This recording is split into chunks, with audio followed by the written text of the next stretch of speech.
And without further ado, let's welcome to the stage Mr. Charles Hoskinson. Hi, everybody. Thank you very much, my friend. How was your flight in from Colorado? Oh, it was just amazing. We actually stopped in Wyoming first and then came down to Colorado, so north to go south. A lot of fun. Well, what made you do that? Oh, just a lark. Said, why not? Let's go to Wyoming. Nice. Love the bison. How you been? Good. You're looking doing good. well. You lost some weight. Oh, thank you, thank you. Yeah. Yourself as well? No, and I've gained weight.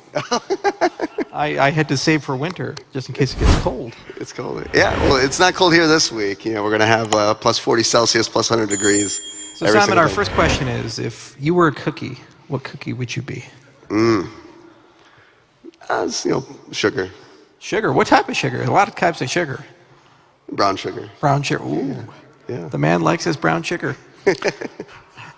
Okay. Yeah. No, all right, give me another one. That was a softball. Well, Danish butter for me, though. Come on. All right, first question. No, well, thank you again for being here. Really appreciate it. If you're part of the Cardano community, let's hear another shout out to Charles. I see you back there. I see you up there, and I can hear you. And in front of your computers as well on Binance and everywhere else that you're tuning in from on YouTube. So thank you for that. So I know that you've been a pivotal part of the Financial Innovation Act, also known as the Loomis-Gillibrand Act, and wanted to hear your thoughts as it dropped yesterday. I wanted to hear a little bit more of your thoughts on the takeaways from that act. What do you think the chances are of it actually passing through Congress, and what else can potentially minds like you and others do to push it along, or have a break off of that act to actually be passed through Congress? Because as we all know, it's very hard to get anything signed nowadays, especially in this government. Well, it's probably first to understand the backstory of Senator Lummis. She's been in the art industry since 2013. I think that's when she bought her first Bitcoin, and she went to Satoshi Roundtable years ago. And there's many people on her staff who are in the space or innovators in the space, and they all know us. And her office expressed a desire to get legislation passed last year, and they wrote up a preliminary bill and sent it to us and others as early as, I think it was December of last year. And they've gone through a ton of iterations and discussions, and the bill is very comprehensive. It covers everything from tax treatment of cryptocurrencies. For example, if you're staking and you receive your stake, when does that get taxed? Is it at the moment that the protocol dispenses it, or is it more like a commodity, like wheat, where you grow the wheat and you get taxed when you harvest it and sell it, for example? To asset classification, they introduced something called ancillary assets. So it's not quite a commodity, it's not quite a security, it's somewhere in between. And it adds some regulatory clarity. They talk about DAOs, they talk about funding for SRO research. Those are self-regulatory organizations. So it's a very comprehensive piece of legislation. It's over 140 pages long, and it is unlikely in its current form to pass, because it'd have to go through 4 different committees to be able to do that. And unless you have like a president and the Senate Majority Leader and others are really pushing that, and it's a big agenda item like Build Back Better or other things like that, you just don't get that kind of political capital. So really the point of the bill is to be an introducer, a thesis, if you will, and the antithesis is kind of what's coming out of the Biden executive order, and they're going to smash together in a very Hegelian way. And then the synthesis of this will be some legislation that the Congress will look at. Now, it's very likely that the politics are such that the House is going to switch from blue to red. And when that occurs, the Republicans seem to be at the moment more pro-crypto. And if that's the case, there's a good chance that we will see legislation pass in 2023 in some form. Then the question is there enough political support and momentum for that to then go through the White House and they're going to pass it? And that's something that's going to happen. But this is our opportunity as an industry to have a direct say of how we want to be regulated, what are the checks and balances, where are the information asymmetries, what are the moral hazards, and there are certain things I'd love to see that aren't in there, and we're obviously going to have those discussions, and there's other people who have other things. Like, Can you give us a little preview? Like, sure, what would you like to see that's not in there right now? For example, everybody says decentralization, decentralization, decentralization. What the hell does that mean? We don't actually have a way of measuring it. You know, with a computer processor or a GPU, you have 3D Mark. You can measure it, you get a number. More is better, right? Well, what's the equivalent of that in decentralization? So how decentralized is Bitcoin? You have things like Nakamoto coefficient, but those are partial answers to a much more elegant and broader picture if you're making the argument that sufficiently decentralized allows you to move from one asset classification, in the case of the SEC, it's saying a security, to another, in this case, a digital commodity.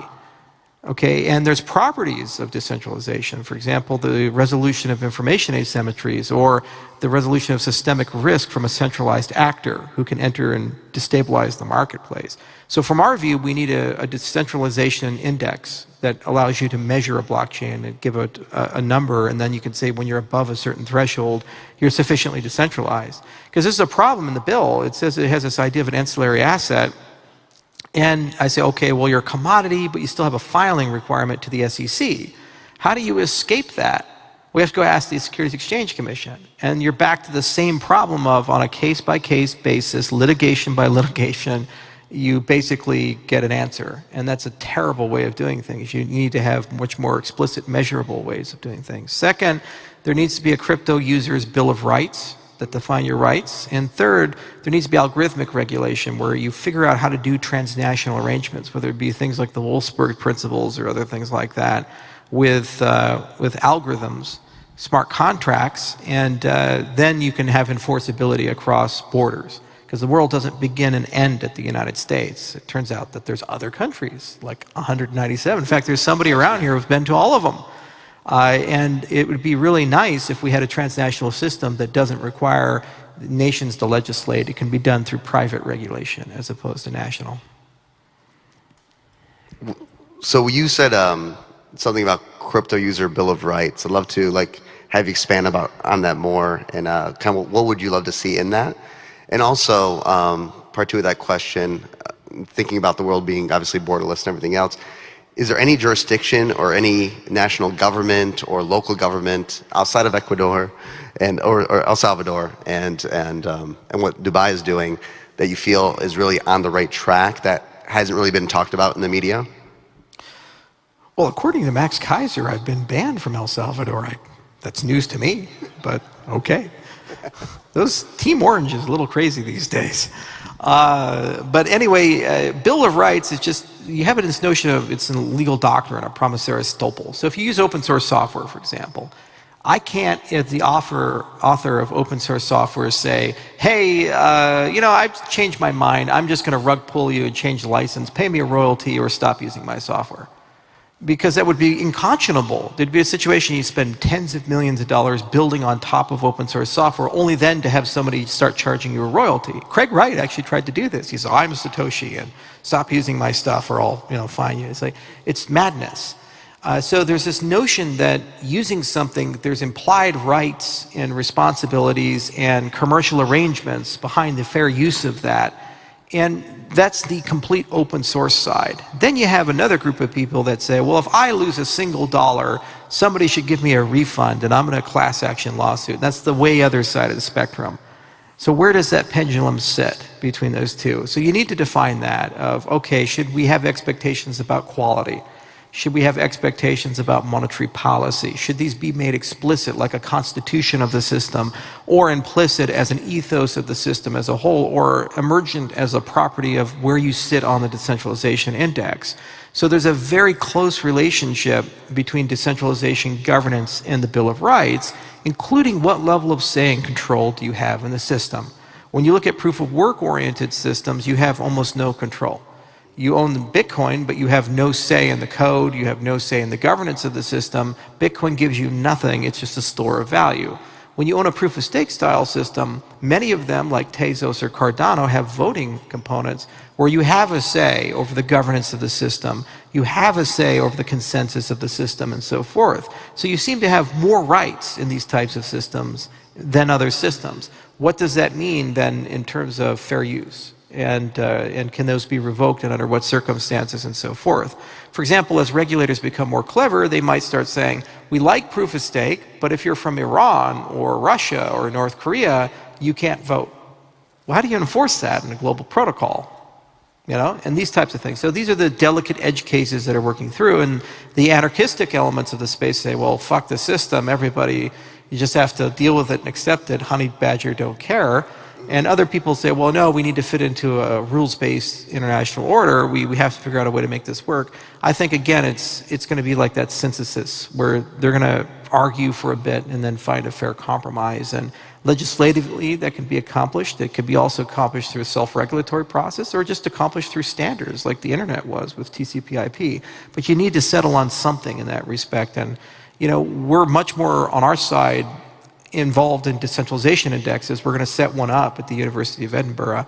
We have papers we'll write over the summer. We're just starting to think about what a Bill of Rights would look like, because you have to look at it through the lens of governance and the lens of decentralization. So there's a cart before the horse component, and it's an industry-wide conversation.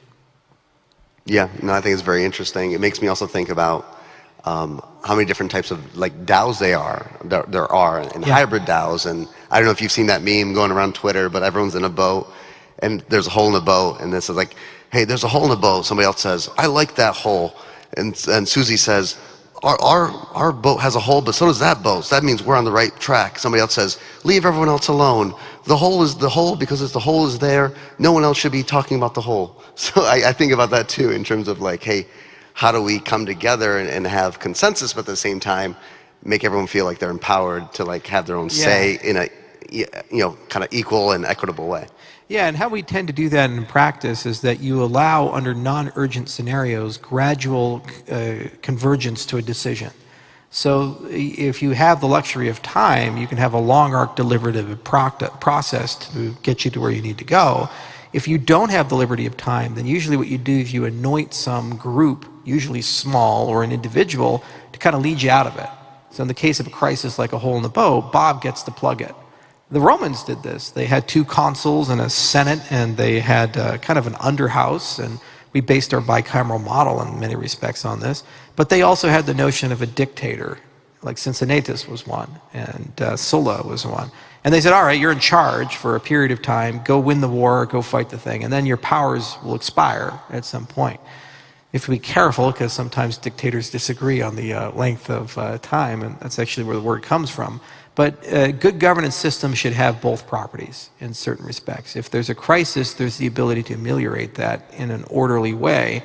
And if it's other concerns like fundamental rights or competitiveness or strategy, it may take years to converge. And that's okay. It depends on the use case of the system. If I'm building on it, I'd like to know that I'm not building on quicksand and it changes very slowly. One of the things that made the internet so successful is the internet doesn't change a lot.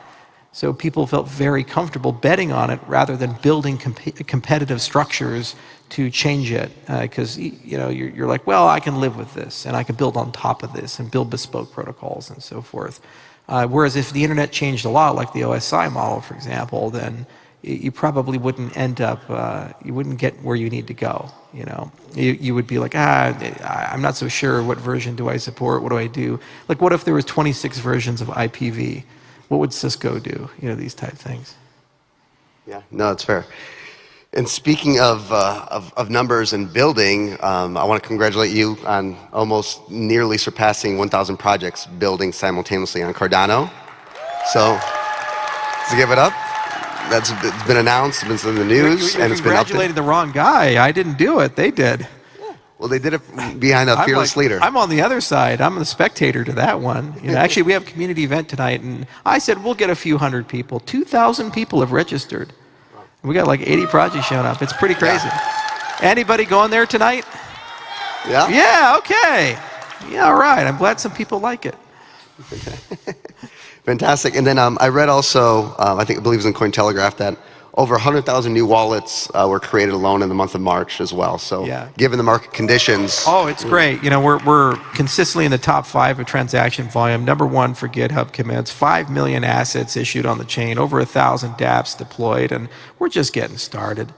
You know, it's a lot of fun. 900 plus projects funded with Catalyst. The democratic elements of the chain are really waking up, and we're having deep and detailed conversations about the tail end of the roadmap, Basho and Voltaire. So the scale is coming rapidly, and at the same time, governance is really starting to shape up, and it's becoming a beautiful members-based ecosystem. So no pyramids, just circles. And that's a beautiful thing as well. So it exceeded my wildest expectations of what Cardano could achieve. And we did it all with principles, 140 papers and formal methods, never compromised on that. And I'm proud of that, especially as other things explode, which shall remain nameless, and other things look like the old Nintendo where you have to take it out, blow it, put it in, that thing. That also shall remain nameless. You guys know what I'm talking about. A little nostalgia. Yeah, and everybody said those people were going to surpass us, and like the tortoise, we just stayed true to form, and little by little moved an inch a day, and it turned out we made some damn progress. Go figure. Yeah. Congratulations. So about, I think, just under or over 100 projects built on Cardano, about 1,000 of the pipelines. So it's a 10x to the current numbers, which is great. And then you have a big upcoming hard fork upgrade at the end of this month.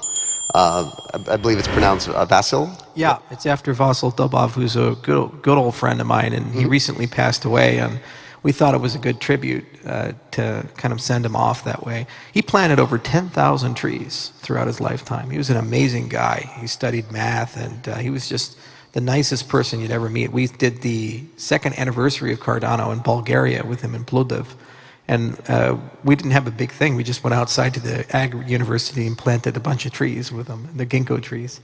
So it's a major update. Pipelining is coming. There's a lot of enhancements to the Plutus development experience. The D parameter is completely removed. So all those safety switches are turned off. It really does feel like the final finishing pieces in a very elegant initial foundation for Cardano, and it primes Cardano for mass scale, and it primes Cardano for all the really interesting governance conversations that are coming. There's a lot of people that are willing, capable, and ready to lead, and they're already doing it. They're building tons of great infrastructure. So the next 18 months are going to be just a wild magic carpet ride as those people rise up and they start accelerating. So our best days are definitely ahead of us, and the fact that this is going to be a seamless experience, knock on wood, is a testimony to the upgradability of the system. The hard fork combinator has been great. We've done many hard forks as an ecosystem, and they've been incredibly smooth. You blink and you've missed it. You don't have this, well, will they fork, will they not fork? It failed on the testnet, oh well, like certain other blockchains that shall remain nameless. Yeah, and when was the last hard fork? That was last year in, I think, October, November, maybe December. It was, I can't remember the exact time it went through. And, actually, no, it was last year. It was the Alonzo hard fork that we did with smart contracts. It was September. And I think we did a small hard fork a little afterwards to kind of clean up a few things post Alonzo. So there might have been a December fork. I can't remember. But it shows you, it's like it's just a thing. It's like an Android update, these types of things. Nobody really thinks too much about it. It's not this catastrophic, oh God, will we be able to pull it off? Because upgradability was built into the system. Because no matter where you start, if you have the capacity to upgrade the system over time, you can absorb any feature or capability. So that's a huge competitive advantage, and it just blows my mind that only a few chains really took this seriously, like Tezos did, and we did, and a few others did, but it's not a core feature of Bitcoin or Ethereum, nor is it in the Ethereum 2 roadmap. In fact, Vitalik has written the opposite. He said, we can't do blockchain governance. That's a bad idea. Okay. So what happens when you have 150 million users? How will you sort all of that out without just giving yourself dictatorial control? Well, you don't need to. Well, then you look like Bitcoin, in which case you can't upgrade at all. So you better be happy with what you got, because you're stuck with it for a decade. Yeah, you bring up a good point. Do you have any kind of views on Ethereum 2.0 and when that may happen and what that's going to mean to the rest of the ecosystem and Cardano? Yeah, so tale of two blockchains. We started our proof of stake agenda in 2016. And we wrote a series of papers, the GKL model, Ouroboros Classic, Proust, Genesis, Chronos, and Ledger Redux, and soon to be Laos, and all these other papers. There's like 12 papers, and there's thousands of citations. And everybody said, oh God, you can't do that. If you do peer review, you'll be too slow. It'll be too hard to get something to market. Well, the first version came out in 2017. The version people care about, Shelley, the Ouroboros Proust, came out in 2020. Ethereum started their proof of stake research agenda in 2014. And they've been in the game longer, and they still have yet to roll it out, because it's really, really hard. And for the first half of the agenda, they said, we're going to be engineers. We don't need to write papers. We don't need to do any of these things. And it failed and failed, and the team fractured, and one did like Casper Labs, and other people did other stuff. Then they said, yeah, maybe we should write research papers. So they finally did, and they published a paper, so we finally can read the protocol, and some people had some issues with it, other people liked it. Okay, it looks like they have a viable design. It looks like they know how to build that viable design. It looks like they've built that viable design. So there's a certain degree of inevitability to some form of upgrade to Ethereum to a proof-of-stake system. That will take a while to work its way through, and if I had to guess, I'd say that it won't be fully operational until deep into 2023, maybe even 2024. But we'll see how long it takes and what they go through. But you have to understand, you can't just design a consensus protocol. You have to design a consensus protocol and a network protocol at the same time for proof of stake. Because all the things you do in proof of work to defend your network protocol with proof of work are super easy. You have algorithmic work to rely on. It's a DDoS control mechanism. It prevents against asymmetrical attacks and so forth. Well, when you go to proof of stake land, you introduce a ton of new attack vectors to your system. And that's, if you're not careful, what causes network partitions, it causes forks, it causes all kinds of terrible things. So you think you have it, and then it breaks, and you're like, shit, how do I put it back together? It's like Humpty Dumpty, and it's like all the king's men are trying to put the pieces back. So you have to be very careful with it. So what ends up happening is you get to about 85% of design, and that 15% tail just goes and goes and goes and goes. It took us 4 years to design our network stack. 4 years. And so it's not trivial, it's not easy, and there's lovely papers that come out of David Shee's lab at Stanford and other places, and they talk about these things. So I think they have to innovate in 3 different dimensions at the same time with a moving car. They have to design a better network model, they have to design a better consensus model and fire all their miners. That's a hard layoff. And then they also have to get their programming model to work in a sharded environment. Account-based programming has global state, and it's really hard to shard it. You have tons of availability concerns, you have deadlocks and all these things. This is why CSP exists and these other things exist, because parallelization of an account model is really hard to do in practice. Now contrast that with our accounting model, extended UTXO. It's got local state and it's built for parallelization. It doesn't care how many threads you have. They don't interact more often than not. And when they do, you can accommodate that. So given their accounting model, their network model and other things, to go from 1 to N is really, really hard to do. Which is why they're hedging their bets and they're investing so much money in Starkware and all these other things for recursive Starks, and the layer 2 space like the Polygons of the world are gaining traction, because those are a halfway house solution. Now meanwhile, there is already Ethereum 2 out here, Ethereum 1.5, it's Polkadot. Right. Yep. It's like, that's the model. Vitalik should have just done that. They borrowed Ouroboros Praus and they made some improvements on their side, and they've done some great things there, and parachains is a good idea. So all they had to do is just follow Gavin Wood, and they would already have a significantly better product than the one they had. But for whatever reason, the politics worked out in a way where they didn't do that. And that was just surprising to me. I figured that they could have set differences aside and chosen that path. They also had another path to proof of stake, for those who like history in the space. It was out of Cornell. That was Elaine Shee's work when she was there with the IC3. It was called Snow White. And we were competitors with them. We published Ouroboros 2 weeks before Snow White came out. Then they published Sleepy. Then we published Prowess. So we were going back and forth and like beating the shit out of each other in an academic death match that nobody cares about. And I thought for sure, because Vitalik was friends with Elaine, that he would just be like, well, why am I designing a protocol? Cornell's doing it for me. Let me just go do Snow White and use this and add my requirements on top. They didn't do it. They went for proof of stake plus sharding plus all these other features and functionality. It was a very strange way of doing it because there's too much base complexity in that protocol. You build like an onion. You start with a base model of security. That's what we did with GKL. You prove it works under optimistic conditions, and then you make the conditions more pessimistic over time. So static and federated and synchronous network model, then dynamic and model, and it's anybody can join, and then asynchronous network and so forth. And you just keep working your way through and you resolve things, like you decouple the clock, and we did that with Ouroboros Chronos. But each of those is a paper, and each of those have to go through peer review because they're delicate models, and if you don't do it right, the whole house of cards comes collapsing down. Protocol design is very, very hard. And we've seen time and time again, like the hype, the marketing, the media kind of get ahead of itself, and then kind of people start forgetting, like, oh wait, things take time. It takes slow build. You have to test. You have to peer review. You have to base things around research and academics and science and the math behind it. Right. Yeah. So I remember the Ethereum people say I have no technical skills and I'm just a hype guy. That's the other thing, is that they've removed a lot of collaboration in the industry. We're all on the same side, on the academic side. The papers, many different authors, everybody cites each other. We compete with Algorand in the market, but we cite each other's papers. We compete with Avalanche in the market, but there's citations on both sides. So everybody knows each other. It's a small group, and we all work together. The people who don't tend to show up more often than not are on the Ethereum side. Only recently have they been. And in many cases, they've been exceedingly hostile and dismissive. Like Vitalik went to Reddit as his medium, attacking the Ouroboros design and so forth. I saw him at many academic conferences. We were at the Shanghai Winter School together. He was standing 5 feet away from me. Didn't have any problems while all the scientists were there, but I guess on Reddit he's got that decision.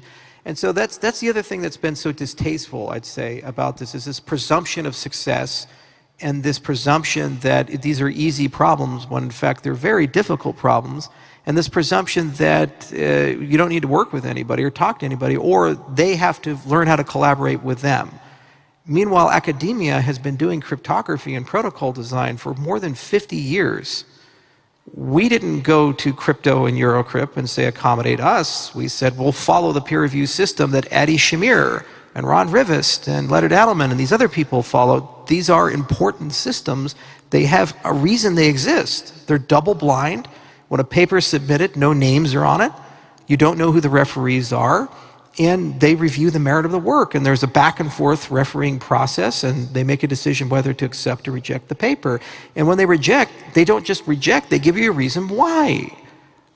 Half of our papers get rejected the first time through or more. And we have to clean them up and fix them and submit them again. And I cannot tell you how many problems and small flaws and subtle conversations have resulted from that. The other thing is, how do you build a decentralized brain? If you rely on the heroic brilliance of a founder, what happens when the founder gets hit by a bus? What happens if the founder retires? What if the founder pulls a Satoshi and just disappears? The whole point of the peer review...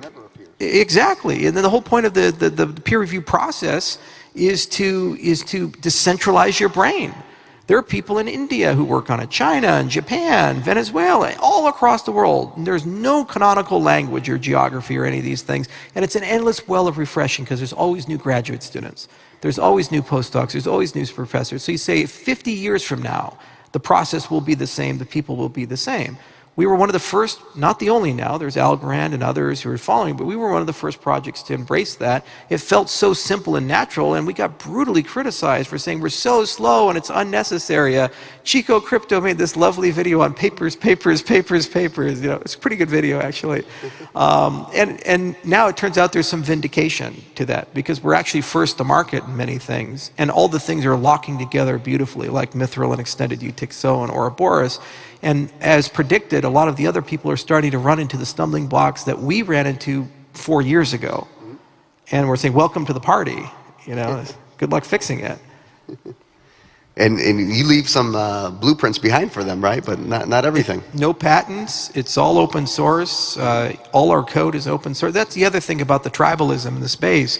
It's like we wrote 140 papers, not for us, for you guys. So anyone in the audience, anyone in the world, including competitors, can and have used it. Amina Protocol is using some of this stuff. Fly Client from the Bitcoin space, which is now in Zcash and other things. It's based on NipaPows, a paper we wrote. As I mentioned, Polkadot with Ouroboros Praus.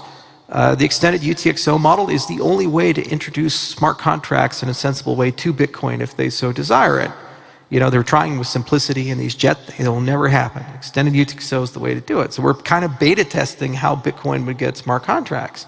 The sidechain protocols that we've developed, all these types of things. And again, it's all open source. Anybody can use it. Anybody can play around with it. And we love it when that happens. If somebody comes and says, I'm building a new cryptocurrency, I want to use it, say, great, come talk to us. We'll talk to you. It's free. Real free, not like free lunch, real free. Yeah. And not like universal basic income free either. Yeah. But yeah, so we're going to wrap it up here, but I want to leave the audience and everyone tuning in around the world with one more question.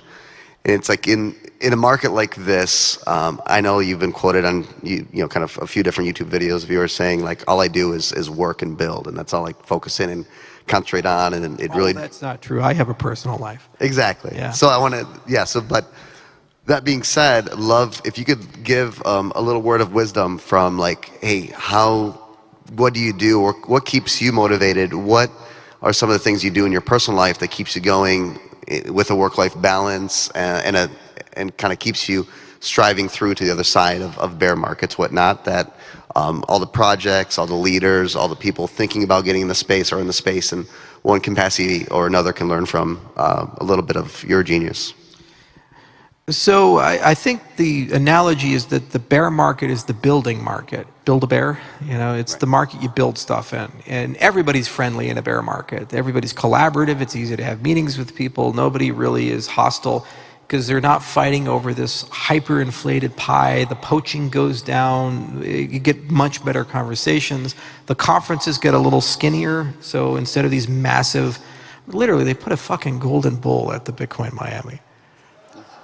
I mean, it's just like the old is the new, right? Moses coming down with the tablets. But when you exit a bull market and you enter a bear market, it's very collaborative and it's much more enjoyable. It's the best times I've had in the space have been during bear markets. Bull markets are crazy. You get so much hype and FOMO, and there's so much growth, and you get super unrealistic expectations. And then you get a lot of fair weather people that show up that don't care at all about the principles, the mission, the values, the technology, adoption. It's just all about get rich quick, And so it's an irritant because they get in the way of collaboration, and they get in the way of progress and adoption, and they don't want to have a conversation about technological things. They want to have a conversation about high yields and these types of things. And in many cases, they embrace Ponzonomics, and the same schemes are recycled on lending and stablecoins and other things again and again. I was in the stablecoin space pretty much before anybody else. We did BitShares, Dan Larimer and I, back in 2013. We created BitUSD with BitShares. It was an over-collateralized US dollar-backed coin that used BitShares as its back. So it was an algorithmic stablecoin. And we had a DEX. Now this was pre-Ethereum. That's how far back it was. Well, one of the initial designs we ruled out was partially collateralized algorithmic stablecoins because in the modeling it has a bank run in certain failure states.